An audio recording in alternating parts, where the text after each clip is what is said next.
أفضل من الخوخ والرمان والتفاح. فيديو جديد وشركة جديدة وسنابس، ويلا بينا نشوف طعمهم هيطلع حلو ولا أي كلام. احنا جبنا كل الأطعمة بعد طعم واحد عمال يتكنسل، ونبدأ بالشكل. الصراحة الشكل ممتاز جدا، ده الألوان اللي محطوطة غير أغلب الحاجات اللي في بس قبل ما نبدأ خلينا نرحب بواحد هيساعدنا في الريفيو النهاردة، والشخص ده هو ستيفن البطل. جاهز؟ جاهز. يلا بينا نبدأ. اختار واحد. التفاح الأخضر. ناقصنا كوبايات صح؟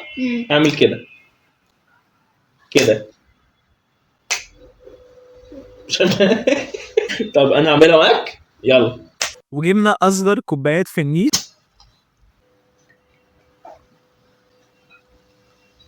يلا ندوق. يلا ندوق.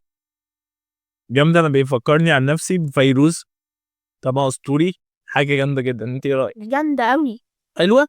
آخر كلام. آخر كلام. يلا بينا ننقل على اللي بعديها. وكده احنا خلصنا التفاح. اختار واحدة من الثلاثة الناقصين. الرمان.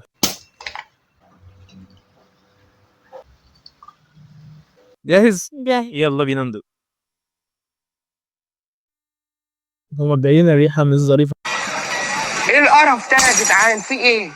انتوا بتشربونا ايه؟ طعمه حلو، بس انا شايف ان التفاح افضل منه. انت ايه رأيك؟ نفس الرأي. يلا بينا ننقل على اللي بعده. وكده يا ستيفن البطل احنا خلصنا التفاح وخلصنا الرمان. اختار واحدة من الاثنين الناقصين. الاناناس. جاهز نجرب الاناناس؟ جاهز. انا حرفيا قلت قبل ما ادوق فعلا فيروز 100%. الريحة ممتازة جدا، ده افضل واحد فيهم. انت ايه رأيك؟ أفضل من التلاتة. افضل واحد صح؟ هما اتنين اصلا.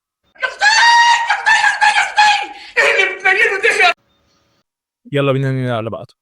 كده احنا خلصنا التفاح والرمان والاناناس. اختاروا واحد بقى من الناقصين. ايه ده؟ ايه الطعابة والحلاوة دي؟ اقسم بالله. طعم الخوخ، وبما ان فيروز كانت متميزة في الخوخ فانا متفائل بالطعم ده.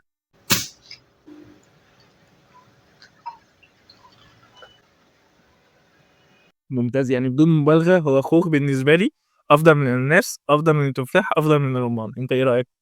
أفضل من الخوخ والرمان والتفاح. أفضل منهم كلهم. افضل واحد كسعر ممتاز جدا. تعرف سعرهم كام؟ طيب. اديهم سعر.